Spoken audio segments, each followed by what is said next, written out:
in China, the National Science Foundation, and CERNet and Internet 2. And then lots of Western universities wanted to get on that link. So we built a similar co-location facility in Singapore. So Singapore was there, Georgetown, Duke, Florida, NYU, Chicago, and other universities, Chinese universities came in, and that became a gateway to the 10 gigabit eastbound link to North America. Very successful, happened 2 years ago, and it's up and running, it goes well. What we have now, though, is a link going westward from the Middle East through Europe to North America.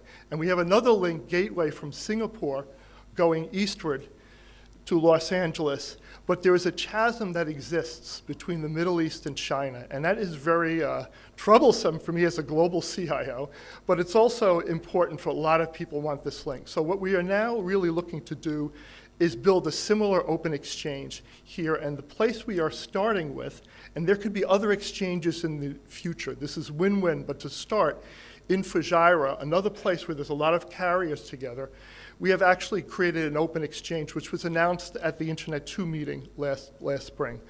Internet 2, Ankabut, the local NREN, and NYU carved out a global open exchange in Fujairah. All of the UAE universities get brought into that Fujairah Smart Hub through Ankabut, and from there, NYU and Internet 2 and other participating universities, we're going to be able to build out international circuits. Our first circuit that we're going to build out is going to bridge from Fujairah to Singapore, which will give our gateway to the east. On top of that, it's not just circuits, it's high-performance computing is needed. And Butina is an NYU high-performance computing, which is actually a 70 teraflop, the biggest HPC in the UAE. One of Oman's greatest exports, Mutaz, is running our HPC at NYU, and we're using it for all sorts of things, which I'll get to in a second.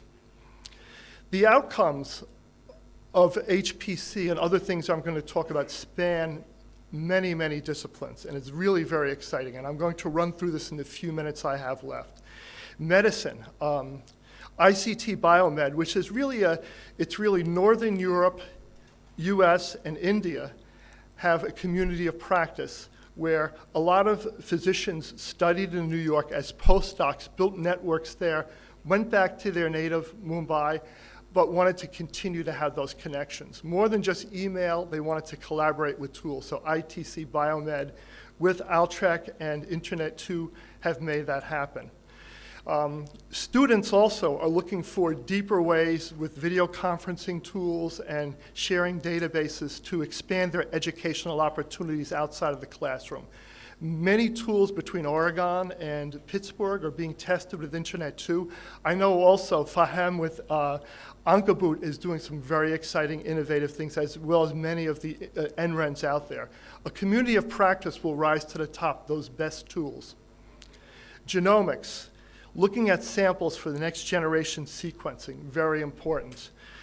It's not just drilling down into the sequencing of one genome, but the 100-date palm project uncovers the origins of date palms, sequencing the DNA of not just one, but hundreds of varieties of date palms. So we have the ability now with big data and sequencing and capacity to draw inferences across similar organisms, things that couldn't be done 10 years ago. How do we move these things around? Generally, the research gets done at one place, the sequencing gets done in another place. Typically, these files are 25 gigabytes long. The solution used to be 2-day turnaround through FedEx. It is now moved, we moved to FTP, which would take about a day. 2 years ago, at our CERNet cons, we did a live demo between UC Davis taking research and moving it to BGI, which is a big sequencing house in Beijing. And it took, actually it says 30 seconds here. I think they tweaked the network a little and pulled a few strings. It was, as I recall, under 15 seconds. It was truly amazing. And I start to think about the iterations and the cycles that can be done just by moving this data around much quicker and safer and securely. Chemistry, chemists perform this thing called docking. Docking is the ability from one molecule, its affinity to connect to another molecule to perform complex substrates. And docking is something that the visualization tools to do that now makes it much easier and much more intuitive for teams who are working globally to work together on that. Energy, fusion. So fusion is a big deal, and I was at a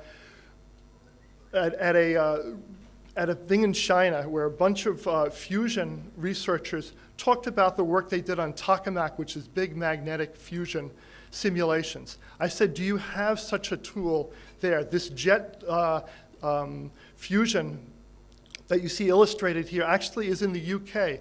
These researchers for 5 years had been doing research on a piece of equipment that existed in the UK. Now there is a large-scale massed fusion generator, which, if it works, can scale directly into a substation. So this is no longer just prototyping, but it's really looking at the physics of fusion to move directly into production. So this 30-year arc of fusion is made tremendous strides lately. Climate research. The Center for Global Sea Change did a lot of work on climate research recently, and we're looking at, obviously, the oceans are rising. I live on Long Island Sound. I had to do some work on my house after Hurricane Sandy. They actually had me move my house 44 inches higher. So it's getting that serious now that this is happening. Not only are the seas rising, but climate is changing. The Center for Prototype Climate Modeling is using Butina HPC at NYU to look at Indian summer monsoons. One, I need to bring in this young researcher here, near and dear to my heart. My daughter is a marine biologist, and Patrice has done over 80 dives in your Strait of Hormuz right here in Oman. The thing is that with 34-degree water here and the hyperbuilding of Dubai, the reefs here are incredibly healthy, whereas they're dying everywhere else in the world. They're dying, they're bleaching in Australia, Florida's reefs are going away. For some reason, the resiliency here is amazing. It could be one of two things. It could be this thing called genetic specialization, which my daughter tells me is the concept that the DNA of cells pass on. It's like evolution. The genes best suited in the area persist and amplify. Or it could just be different, unique environmental factors here. So we need to figure out if it's genetic specialization before we dive in and spend a lot of time, money, and research on sequencing genomes and finding out what the secret source is. We don't want to chase a bad dream. So what they're doing now, which I really applaud them, is they are trying to solve this puzzle. The reefs here in the Gulf are isolated, which would promote genetic specialization, but they're very young, so they haven't had enough time for evolution.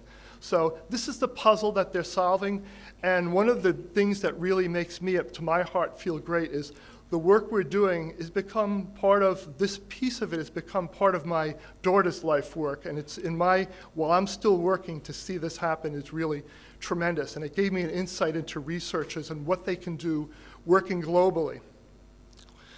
The security and privacy, at the interest of time, I'm going to jump over this, but Nasser Memon is put together a center on, for security and privacy that we're looking to build a global practice around. The Large Hadron Collider in CERN, there's another big piece of equipment that's used by researchers all over the world. So there's a theme here to all of this research. The summary is, with the global community of practice, the blocking and tackling we're doing now is building open exchange points, getting the networks to work right. But on top of that, we're going to be adding services like high-performance computing, large hadron colliders, fusion generators, telescopes. These are things that we can't afford to build these things out in every country. When I looked at the researchers in China who spent 5 years working hands-on in fusion, they were working on a reactor that was sitting in the UK, and I think that's the model going forward. And I think it's a model for all of us. And I'm not saying that we're moving now into your region, the Arab region, to be part of the global community. We're moving into our region because we feel very invested at NYU of being part of the Arab region. We're honored to be here, and we're really excited about the work. Locally, it'll provide a competitive choice you'll have between international, private, and university-owned research networks. It'll help to foster more in-country partnerships like we're seeing here, and it will provide stronger partnerships with universities throughout the whole region, outside of country borders. Globally, we are now completing the first ever global research ring. No longer do my researchers in Shanghai I have to go 3/4 of the way around the world to access Butina in Abu Dhabi. It can now take the express. We're off of the local, we can take the express train to do this. So these are all the things that are happening. I couldn't be more excited about it, and I welcome your participation, and thank you very much for having me.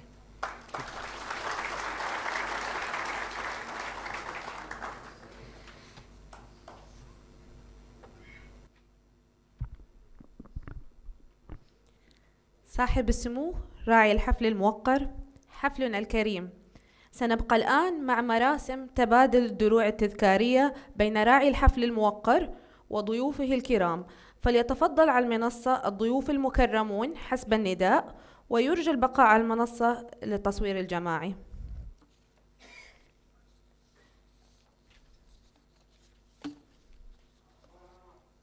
His Excellency Khawla Shakhshir, Ministry of Education and Higher Education in Palestine.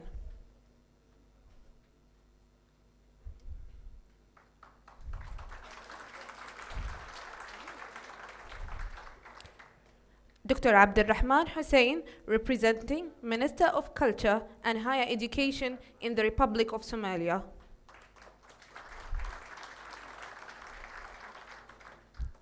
His Excellency Adam Kulak, Ambassador, Head of Delegation of the European Union to Saudi Arabia, Bahrain, Kuwait, and Oman, Qatar. His Excellency Dr. Ali Ismail, Secretary General of Ministry of Higher Education and Scientific Research in Yemen. Mrs. Majda Zaki, Director of Education and Scientific Research, the League of Arab States. Mr. Thomas Delaney, Vice President for Information Technology and Chief Global Technology Officer, New York University.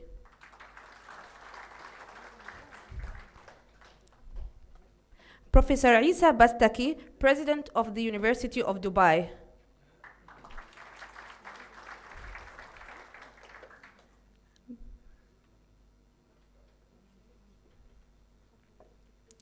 Mr. Anyan Vergasi, DG of Connect.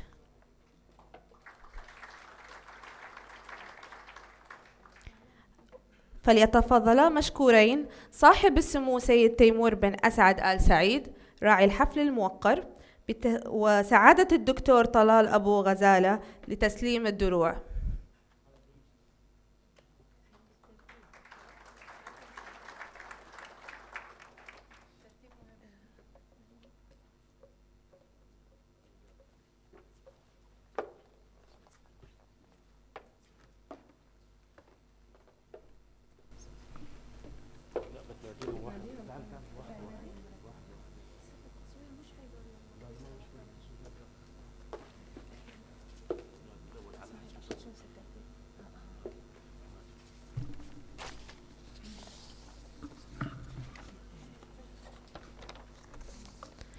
His Excellency Khawla Shakhshir, Minister of Education of Palestine.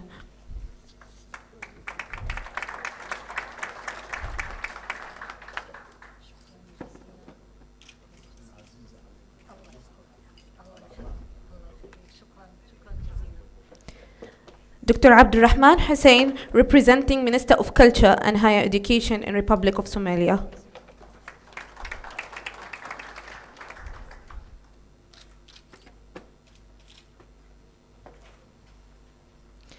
His Excellency Adam Kulak, Ambassador Head of Delegation of European Union to Saudi Arabia, Bahrain, Kuwait, Oman and Qatar.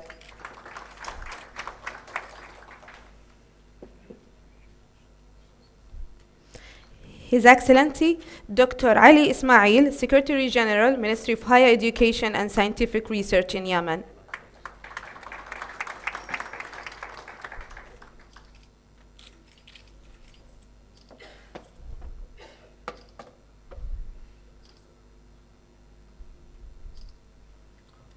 Mrs. Majda Zaki, Director of Education and Scientific Research, the League of Arab States.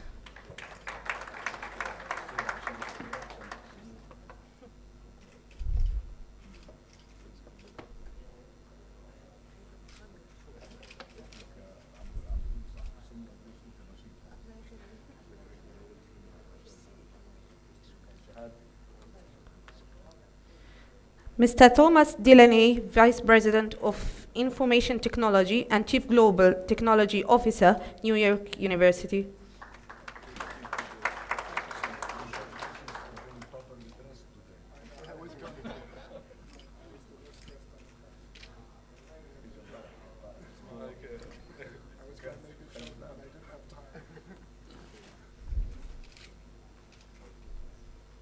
Professor Isa Bastaki, President of University of Dubai.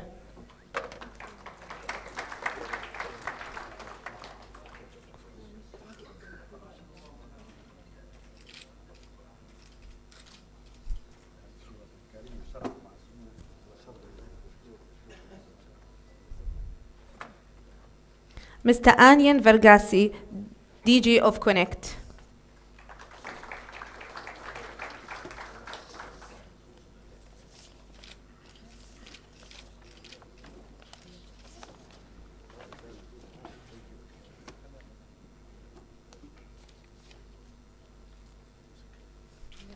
تصوير جماعي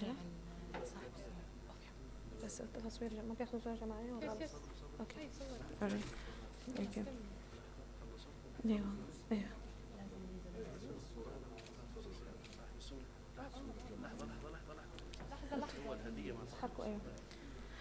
والآن يتفضل سعادة الدكتور طلال أبو غزالة بتقديم درع تذكاري لراعي الحفل صاحب السمو السيد تيمور بن أسعد آل سعيد الموقر.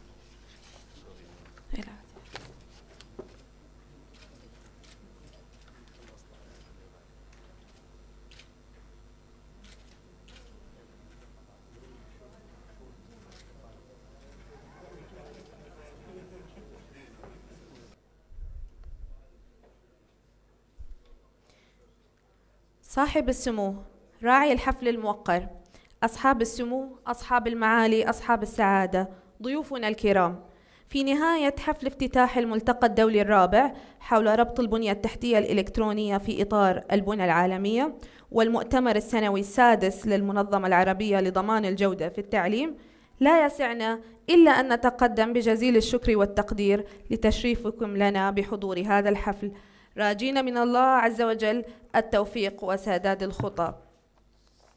والسلام عليكم ورحمة الله وبركاته.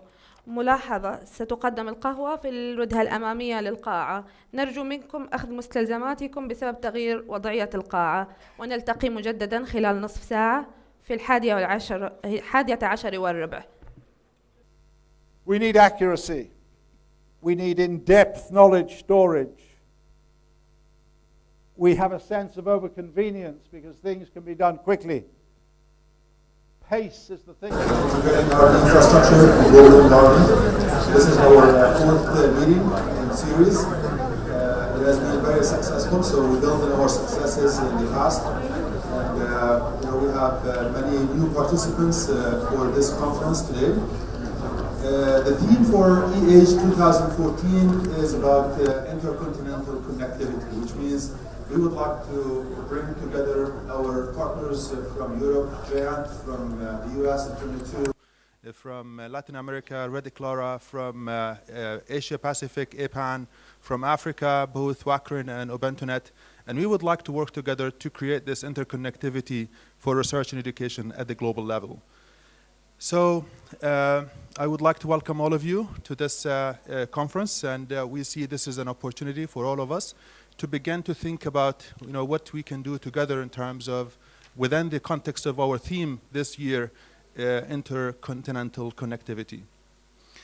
What I would like to give as a brief today is about what we have done so far in the context of EAGE, in the context of ASREN, the Arab States Research Education Network. So at this conference, we had about 170 participants, registered participants, and we had over 100 proposals for participation and for papers in this conference. This year we had about 20 scientific papers, and all of them have gone through rigorous review. 9 of them were accepted, and they will be presented in the conference. We also have about 60 participation in terms of professional speeches, in terms of experiences, in terms of case studies, and we would like to share with you all of these ideas and concepts that we have in the conference.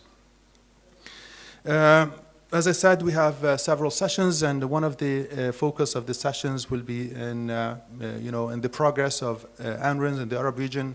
One of the sessions will be on the interconnection between regional research education network, especially what we have done in the Arab States Research Education Network of AGE-UP, which is the point of exchange in London, owned by ASREN and donated by ISOC and Cisco, and cooperated, in fact, now it's going to be operational both by DANTA and the Arab States Research Education Network.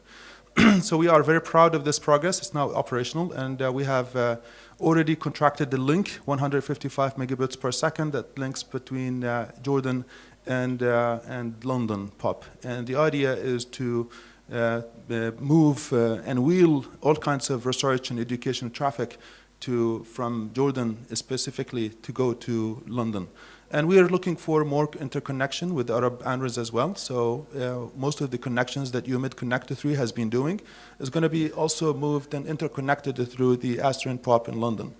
We are also very happy to announce that we are working with Ankabut, and Ankabut has been a very successful partner in terms of creating a regional hub. And this is the only and first regional hub in the region, and today it was presented by Thomas that will create or bridge the gap of interconnection for research education network between East and West.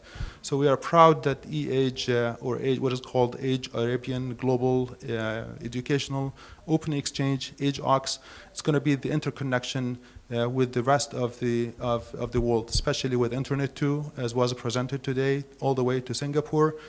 So we're expecting something like 10 gigabits per second for interconnection. So this will allow more of our research education networks to interconnect and be part of the global arena in the research education network.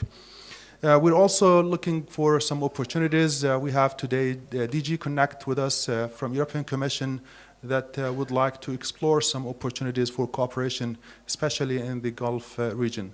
So the idea is to create some kind of expertise, some kind of local contact points where we can put together ideas for cooperation in different fields and different ideas. So what has been done, for instance, in the Mediterranean countries, because those are countries which are very close to Europe, and they share the same Mediterranean Sea, let me say, and there has been lots of cooperation, in fact, in so many different projects. And now, the idea is to create more interconnection, more cooperation with the Gulf states as well. So we look for opportunities. So we will have a session that explores those ideas. So we would like your participation in this as well.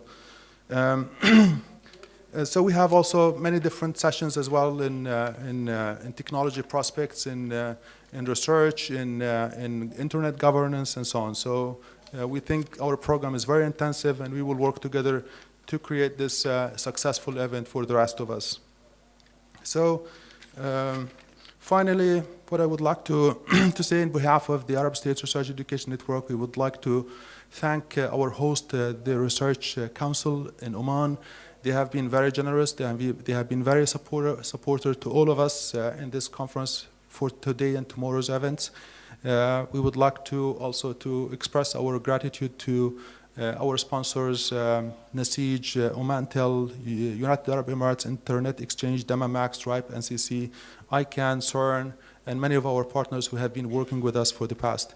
So thank you very much, and I would like to welcome all of you to this event, and we hope that we share our experiences and we create a success for the next year. Thank you very much.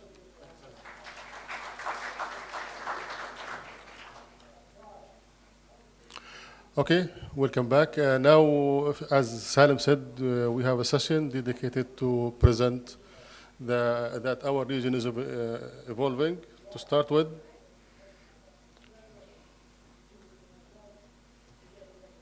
okay, our region is evolving. You can see this from how many NRINs are there and how many countries have started building NRINs in the Arab region. So these are the NRINs that have already started. Some of them started as the National Research and Education Network. Some of them started under the ministries, but they are on their way towards having a stable and sustainable research and education network.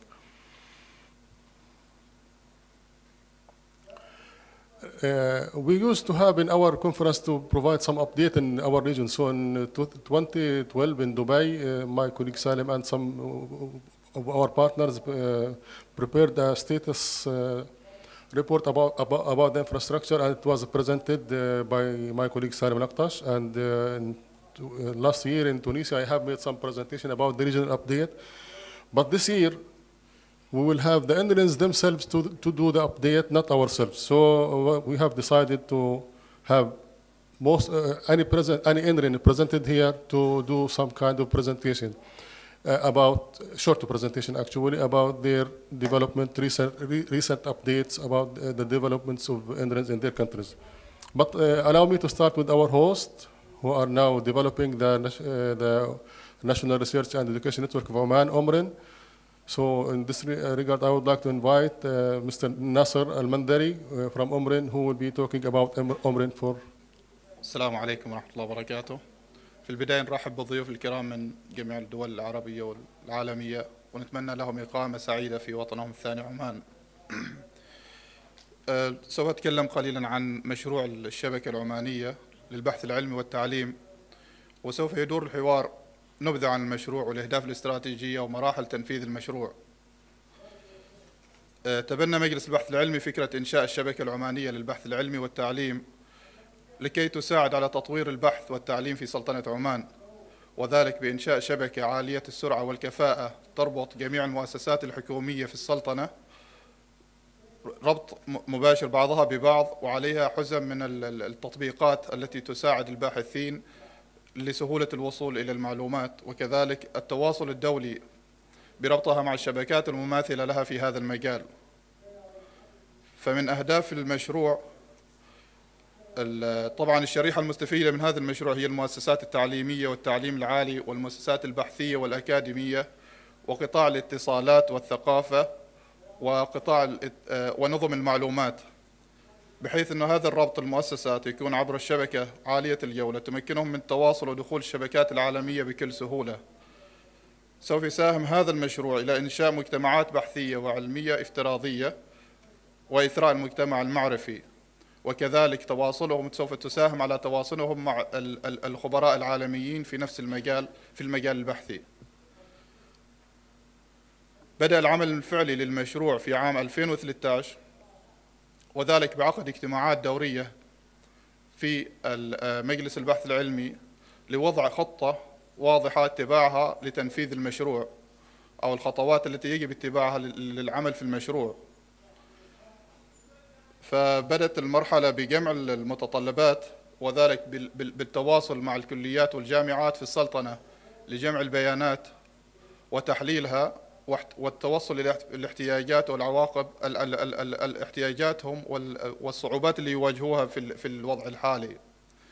وكذلك تم الاطلاع على القوانين والتشريعات الخاصة بالاتصالات في عمان، وكذلك الاطلاع على تجارب الدول الذين سبقونا في هذا المجال. وبناء على هذا كله تم وضع تصميم والعمل على طرح مناقصة لتنفيذ هذا المشروع.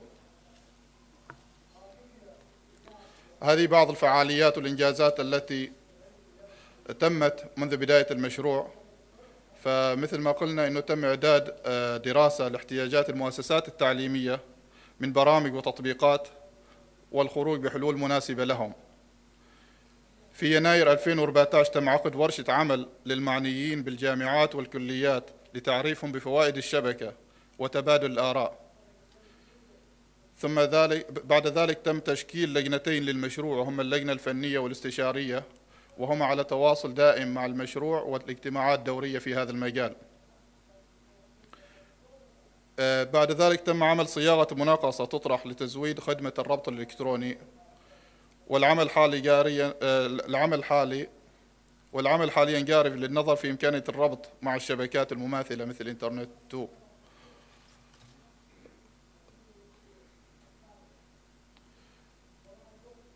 مثل ما تشاهدون بأن المخطط بأن تطرح المناقصة في الربع الأول من 2015، ولكن بإذن الله حسب الخطة نحن ماشيين بأن تطرح هذه المناقصة قبل بداية السنة الميلادية بإذن الله، على أن يكون التنفيذ في الربع الأول من 2015.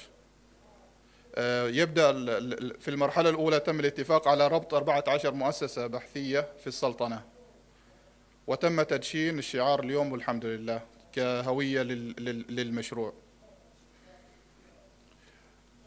بعد الانتهاء من المرحلة الأولى سوف تأتي المرحلة القادمة، وهي زيادة في العدد بحيث يكون 25 مؤسسة جديدة تضاف إلى 14 مؤسسة التي تم ربطها في المرحلة الأولى. وبالإضافة إلى ذلك إضافة